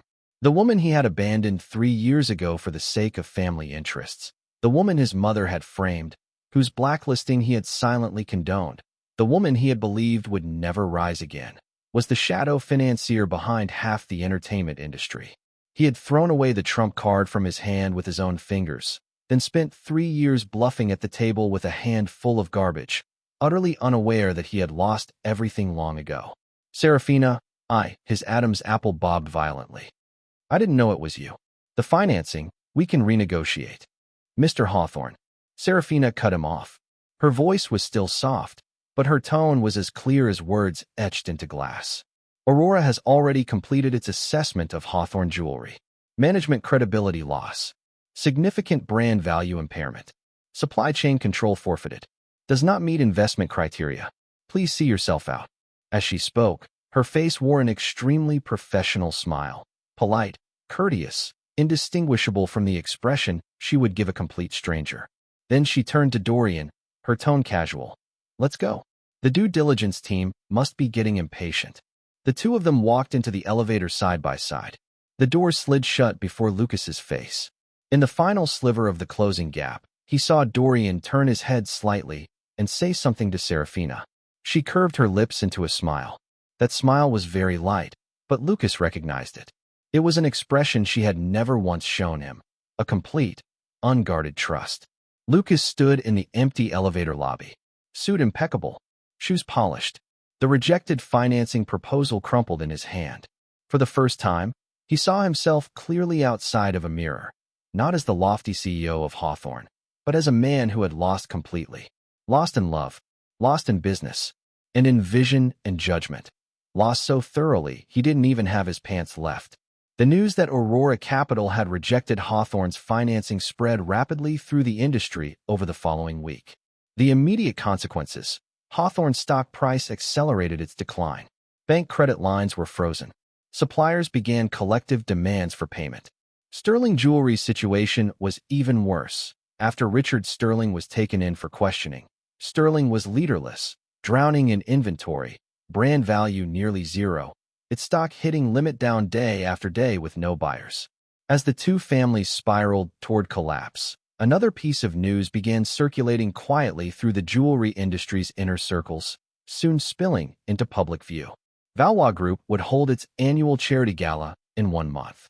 The centerpiece of the gala was a high-end auction. The finale lot would be a limited edition work by Valois' newly appointed chief designer. This piece, it was said, was one of a kind globally, not for commercial sale, appearing only at this charity auction. Some media outlets had dug up a cryptic detail from inside Valois. The new chief designer's English name began with the letter L. By the time this news spread, those in the jewelry industry with sharp instincts were already beginning to connect the dots. Serafina shut out the outside world. She locked herself in Valois' top-tier atelier and worked around the clock for 4 straight weeks. In those 4 weeks, she completed 3 pieces. 2 were for Valois' regular haute couture exhibition pieces. The third was a special piece, the finale lot for the charity auction.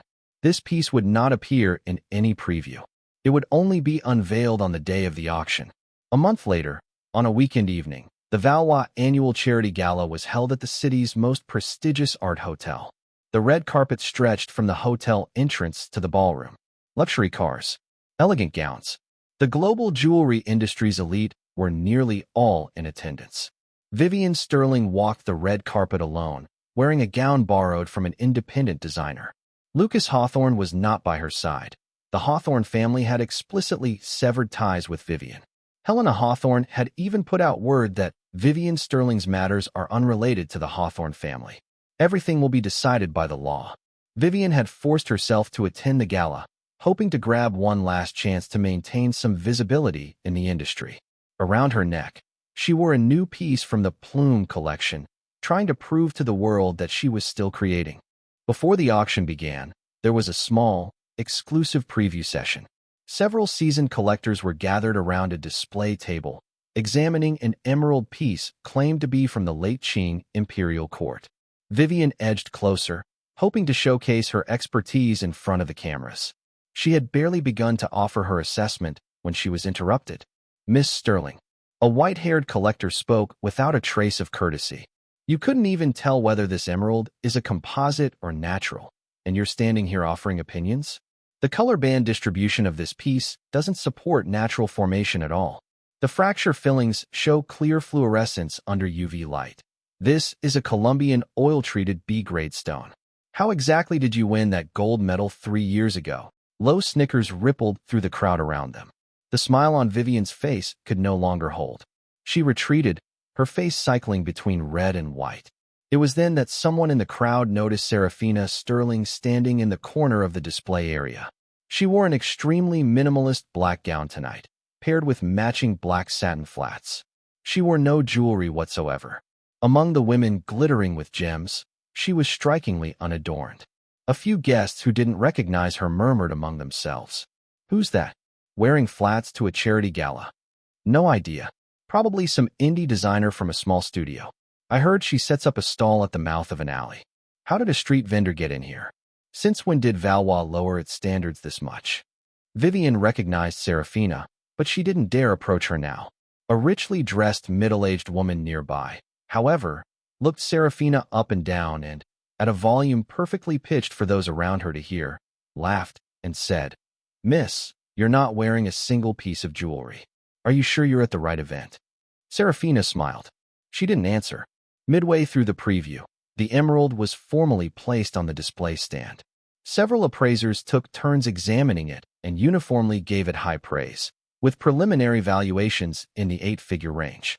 It was then that Serafina spoke. Her voice wasn't loud, but in the quiet of the preview hall, it fell clearly into every ear. "This emerald is a composite. The upper half is natural. The lower half is synthetic. The two are bonded with resin. The seam is concealed beneath the setting prongs. Without removing the stone for inspection, it would indeed be very difficult to detect with the naked eye." Silence filled the room. The appraisers turned to look at her simultaneously, their eyes full of shock and disbelief. The white-haired collector was the first to frown.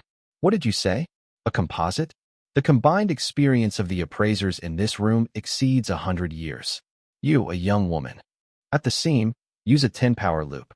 In the northwest corner of the prong setting, there's a micro-fissure. In a natural emerald, the inclusion distribution is continuous. In a synthetic, the inclusions abruptly terminate at the boundary, forming a clear dividing line. If removing the stone for inspection isn't convenient, use an infrared spectrometer to scan the seam area. The organic residue peak will give you the answer directly." Serafina's tone was unhurried, as if she were answering a routine question in a classroom. But every technical term she deployed was precise: composite, micro-fissure, inclusion continuity, infrared spectroscopy, organic residue. These words, coming from a young woman the entire room had dismissed, were 10 times as devastating. The appraisers looked at each other. Finally, someone brought over an infrared spectrometer. The moment the probe swept across the inner side of the prong setting, the organic residue curve on the screen shot upward. The data was precise and irrefutable. The white-haired collector set down his loupe and looked at the woman before him with an entirely different regard.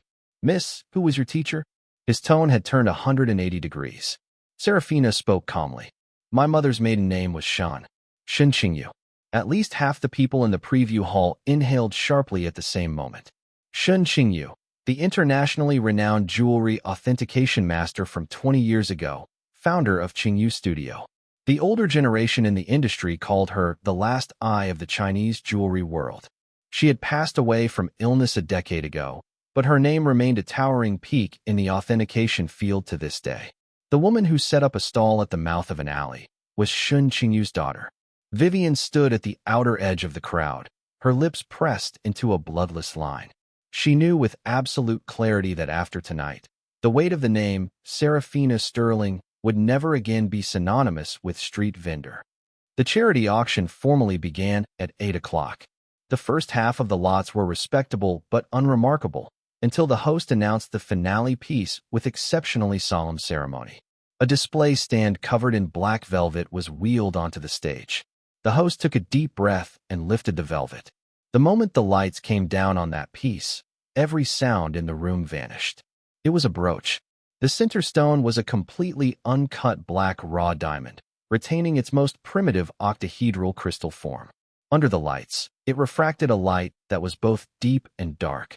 The raw diamond was encased in a cage-like structure woven from platinum wire. The wire used for the cage was extraordinarily fine, the diameter of each strand no more than 0.1 millimeters. Yet the weaving density reached over 100 nodes per square centimeter. Inside the cage, nestled at the bottom, was a tiny cabochon jadeite. The jadeite had been carved into the shape of a seed, resting in perfect stillness. The name of the piece was engraved on the plaque at the base of the display stand: "Break the cage."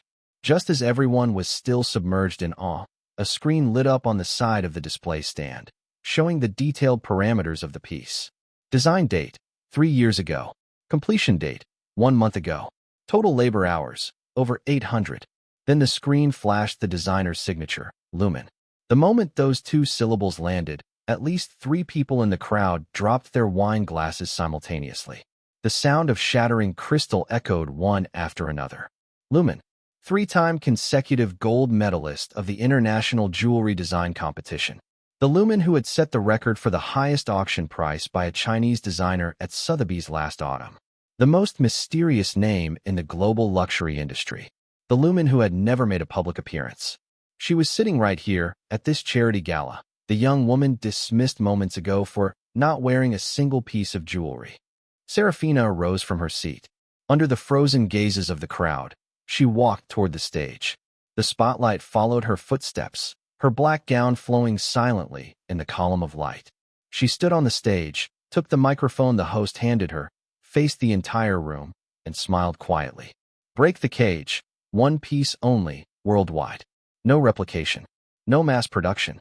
All proceeds from tonight's auction will be donated entirely to the Independent Craftspeople Assistance Fund for artisans who have lost their professional ability due to accidental injury. Opening bid, $1.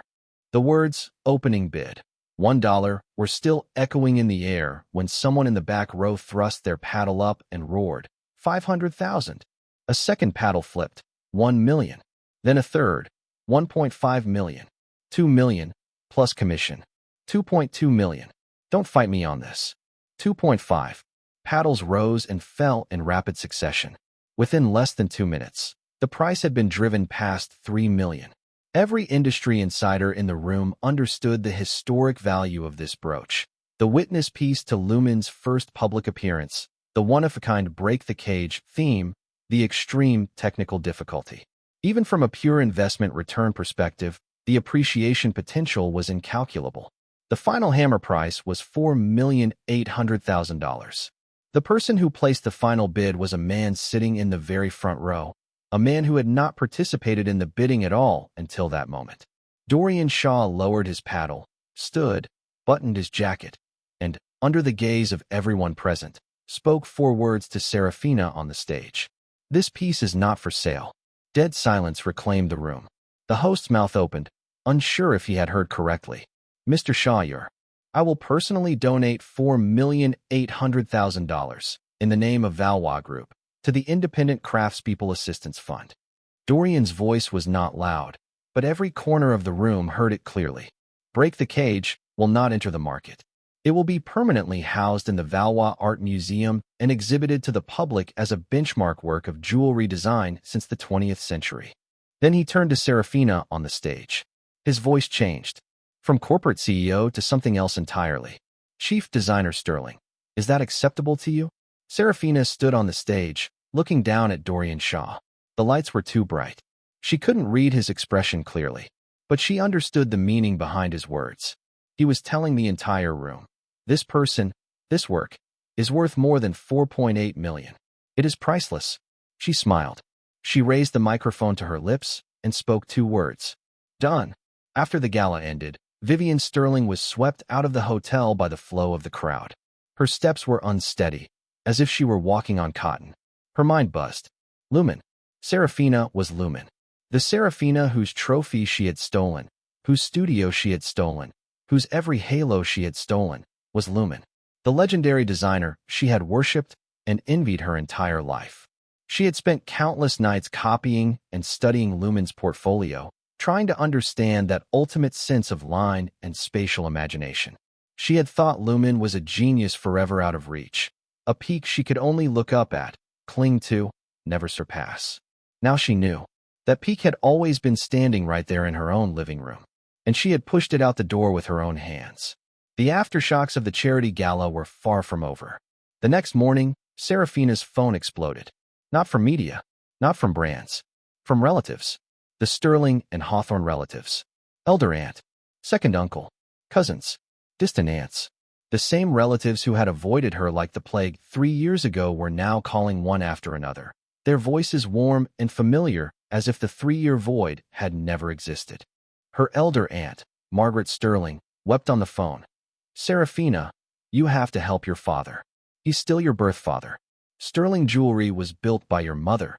Can you bear to watch it go bankrupt? Her second uncle, Victor Sterling, was righteous and solemn.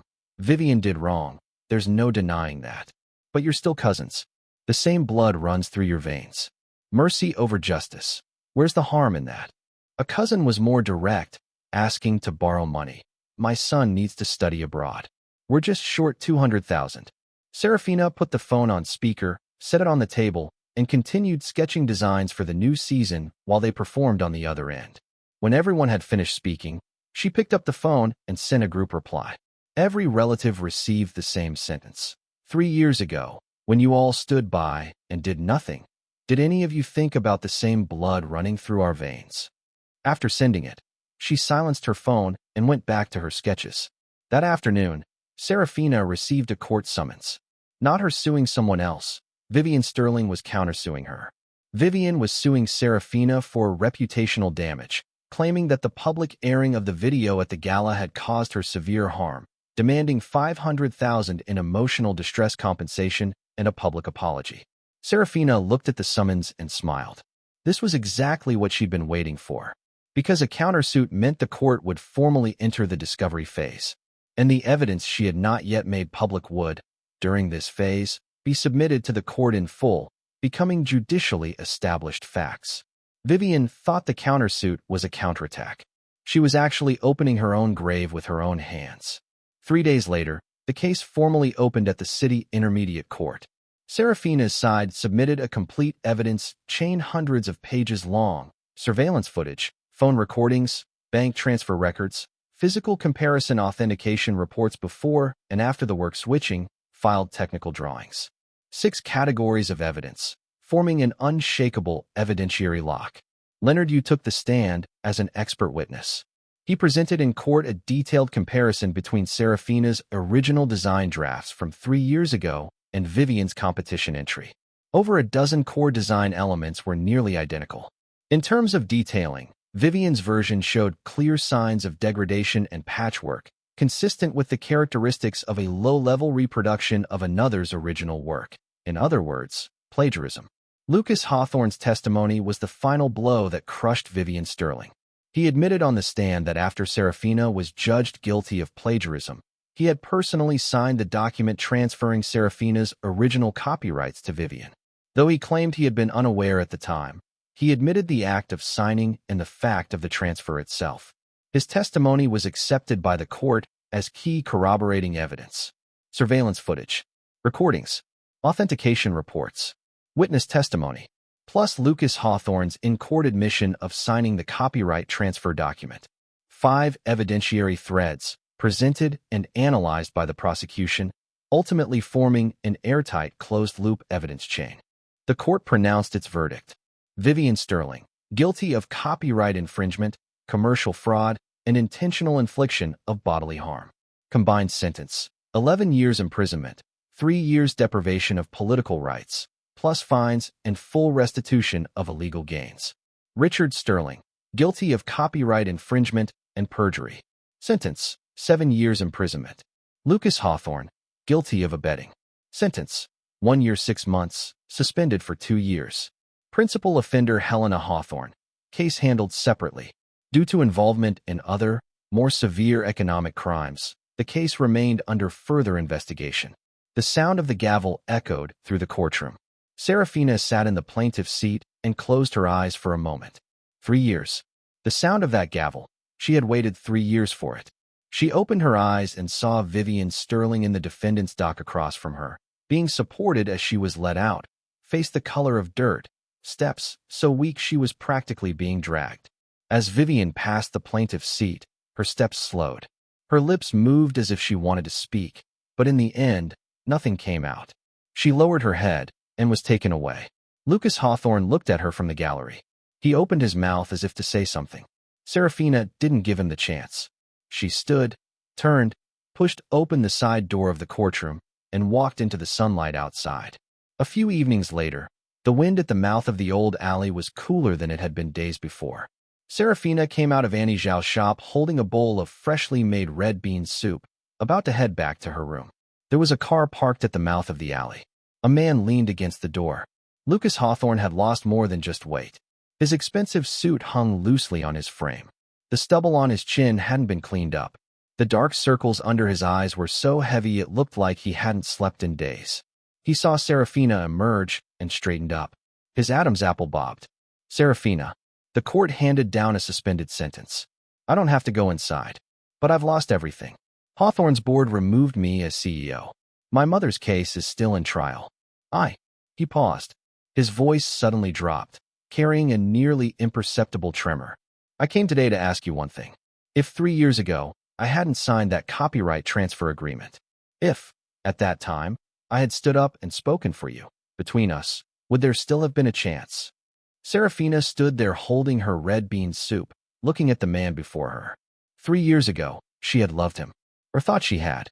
Back then, in her eyes, he was a radiant young man, the only person who could make her feel safe after her mother died. Then, with his own hands, at the moment she most needed trust, he chose silence. And at the moment she most needed justice, he signed that transfer agreement, handing her mother's life's work to the people who had destroyed her. She lowered her head, drank a mouthful of red bean soup, then looked up at him. Her voice was very calm. Lucas Hawthorne, 3 years ago, when you signed your name on that transfer agreement, you already made your choice. It's not that I didn't want the chance between us. It's that you gave it away with your own hands. She paused, then added, Go back and tell your mother. I will not be withdrawing the case against her. Lucas's shoulders collapsed. He slowly crouched down, his back against the car door, like a statue whose foundation had been pulled out, silently crumbling into rubble in the sunset. Serafina didn't look at him again. She carried her red bean soup and walked back. Auntie Zhao had witnessed the whole scene from the shop doorway. For once, she didn't say anything, just added an extra spoonful of sugar to Serafina's bowl when she came inside. Half a month later, Serafina boarded a flight to Milan. The International Jewelry Design Competition award ceremony was held at La Scala. 3 years ago, she should have stood on this stage, accepting that gold medal as the industry's rising star. Fate had detoured for 3 years. Today, she was finally here, as a 3-time consecutive gold medalist, as a Lifetime Achievement Award nominee, as Lumen. When she walked into the theater, whispers followed her everywhere. Some said she was the secret boss behind Aurora Capital. Some said she was Lumen herself. Some said she was here to collect the Lifetime Achievement Award tonight.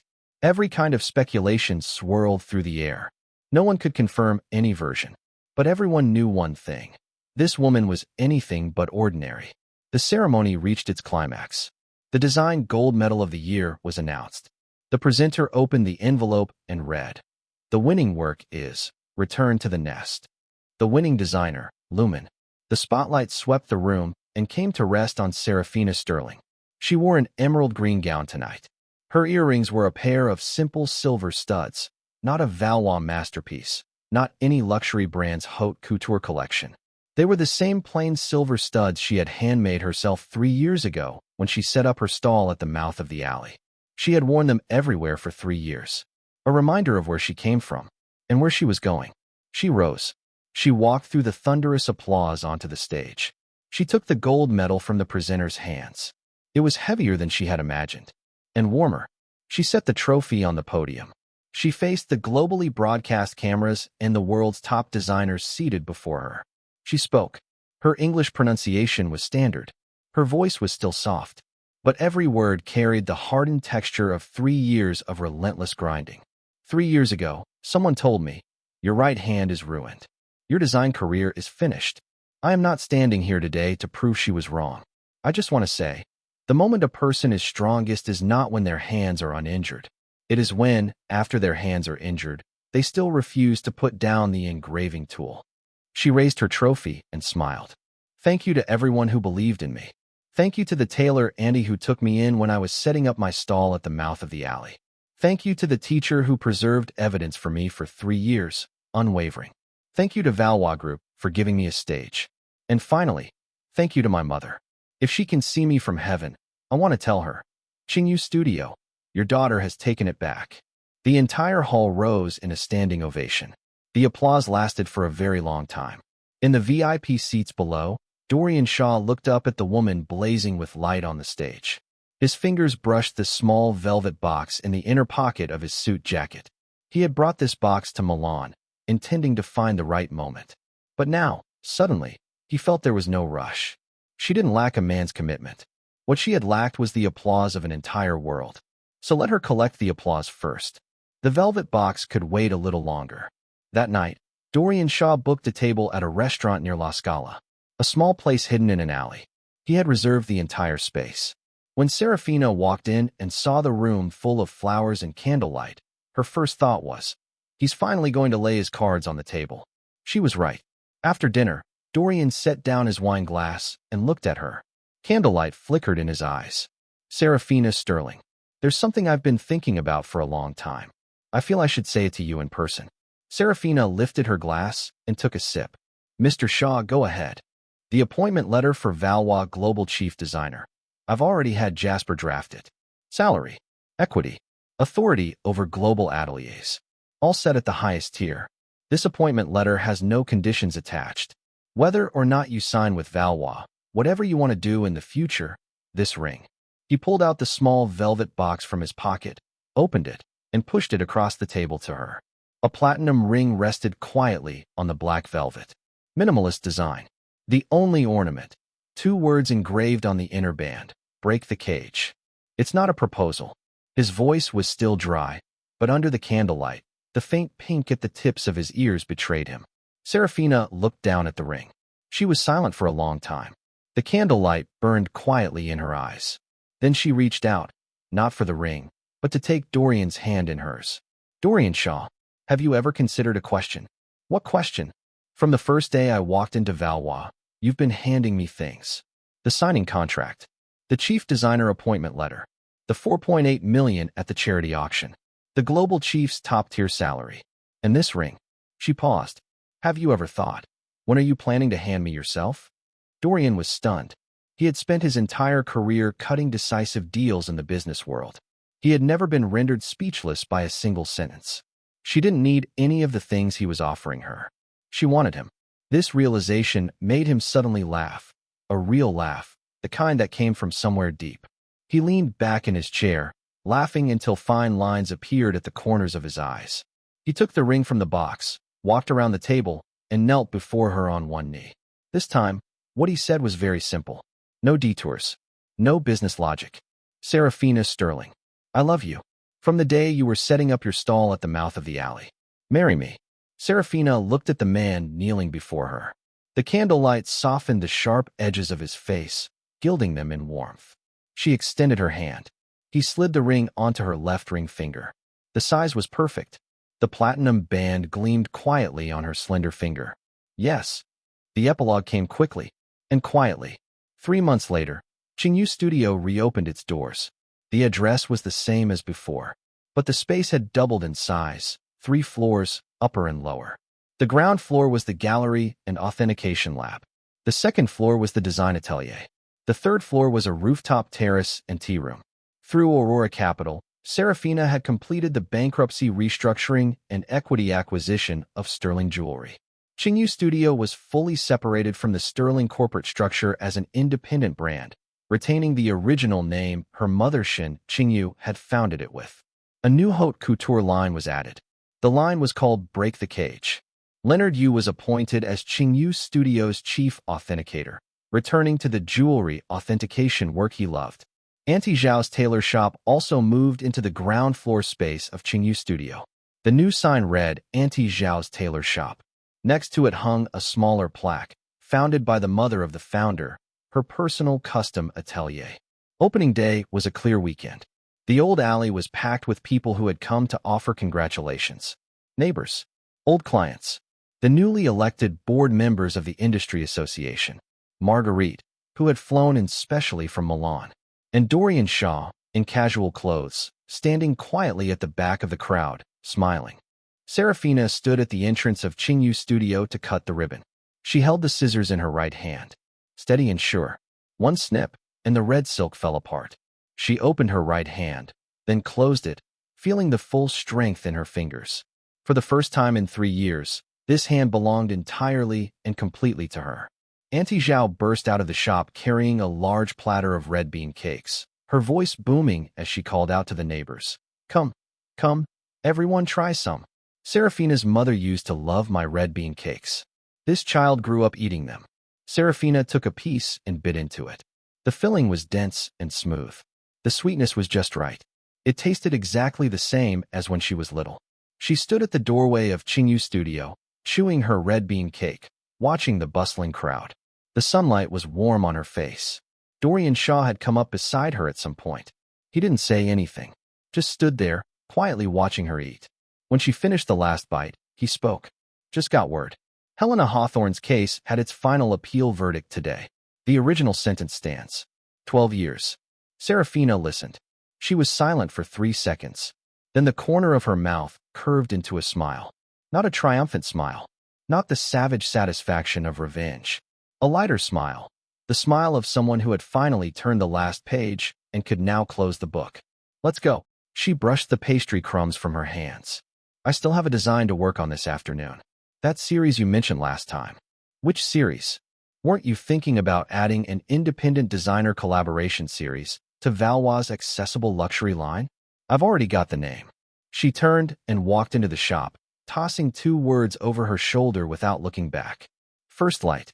Dorian Shaw watched her silhouette, the way she walked. Straight. Composed. Every step in its own rhythm. That unhurried ease.